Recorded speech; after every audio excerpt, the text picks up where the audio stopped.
സന്തോഷ് പണ്ഡിറ്റ് ഇന്ന് നാട്ടിലും 4 പേർ കൂടുന്നിടത്തും ഒരുപോലെ ചർച്ചയാകുന്നു. സന്തോഷിനെക്കുറിച്ച് നല്ല അഭിപ്രായം പ്രകടിപ്പിക്കുന്നവരും പുറത്തു പറയാൻ കൊള്ളാത്ത വാക്കുകൾ ഉപയോഗിക്കുന്നവരും ഈ കൂട്ടത്തിൽപ്പെടുന്നു. എങ്ങനെയായാലും സന്തോഷ് ഇപ്പോൾ സ്റ്റാറാണ്, അതും ഫിലിം സ്റ്റാർ. സിനിമ എന്ന മാധ്യമം ജനഹൃദയങ്ങൾ കീഴടക്കിയതിന് പിന്നിൽ പ്രഗത്ഭരായ എത്രയോ പേരുടെ എത്രയോ വർഷത്തെ അധ്വാനമുണ്ടാകാം. ഭരതനും പത്മരാജനും സീഫാസ്കരനും ദേവരാജൻ മാസ്റ്ററും അങ്ങനെ പോകുന്നു ആ പട്ടിക. എന്നാൽ സന്തോഷ് പണ്ഡിറ്റ് കൃഷ്ണനും രാധയും എന്ന തന്റെ ഒരു സിനിമയിലൂടെ ഫാൻസ് അസോസിയേഷൻ ഉടമയായിരിക്കുകയാണിപ്പോൾ. ഈ സിനിമയുടെ ക്യാമറ ഒഴികെ മറ്റെല്ലാ മേഖലയും സ്വന്തമായി കൈകാര്യം ചെയ്തു എന്നതാണ് ഈ ചെറുപ്പക്കാരിൽ ഇവർ കണ്ട പ്രത്യേകത. കേരളത്തിലെ പ്രമുഖ തിയേറ്ററുകളിൽ പ്രദർശിപ്പിക്കുന്ന സന്തോഷ് പണ്ഡിറ്റിന്റെ സിനിമ പരസ്യമായി തെറി വിളിക്കാനുള്ള ലൈസൻസ് ആണെന്നാണ് ചിലരുടെ അഭിപ്രായം. യൂട്യൂബ് വഴി ആദ്യമെത്തിയ ഈ ചിത്രത്തിലെ ഗാനങ്ങൾക്ക് ഇതുവരെ ഇല്ലാത്ത റെക്കോർഡ് റേറ്റിംഗ് ആണെന്നാണ് പണ്ഡിറ്റ് അവകാശപ്പെടുന്നത്. തെറി കമന്റുകളുടെ റെക്കോർഡാണ് ഈ ഗാനങ്ങൾക്ക്. ഗാനരചന, സംവിധാനം, ആലാപനം, വിതരണം തുടങ്ങി തന്റെ സിനിമയിലെ എല്ലാ മേഖലകളും ഏറ്റെടുത്ത സന്തോഷ് പണ്ഡിറ്റിനോട് ഒരു സിനിമാ സ്നേഹിയുടെ കമന്റ് ഇത് മാത്രമാണ്: ആ ക്യാമറ കൂടി ഒന്ന് എടുക്കാമായിരുന്നു, എങ്കിൽ ഈ സിനിമ ഓസ്കാർ അവാർഡിന് പരിഗണിക്കാമായിരുന്നു.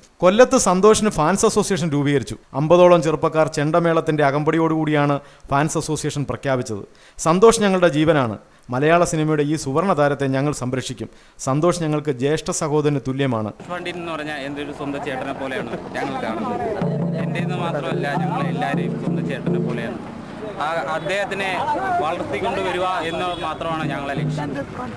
മുദ്രാവാക്യങ്ങൾ ഇങ്ങനെ തുടങ്ങുന്നു. അലങ്കരിച്ച ഓട്ടോറിക്ഷയുമായി ഫാൻസ് അസോസിയേഷൻ ഭാരവാഹികൾ പട്ടണത്തിൽ പ്രകടനം നടത്തി, മറ്റൊരു കലാകാരന്റെ ആവേശത്തിനായി. ഇതൊക്കെ സന്തോഷ് പണ്ഡിറ്റ് അറിയുന്നുണ്ടോ എന്തോ. എന്റർടൈൻമെന്റ് ഡെസ്ക്, ലൈവ് വാർത്ത, കൊല്ലം.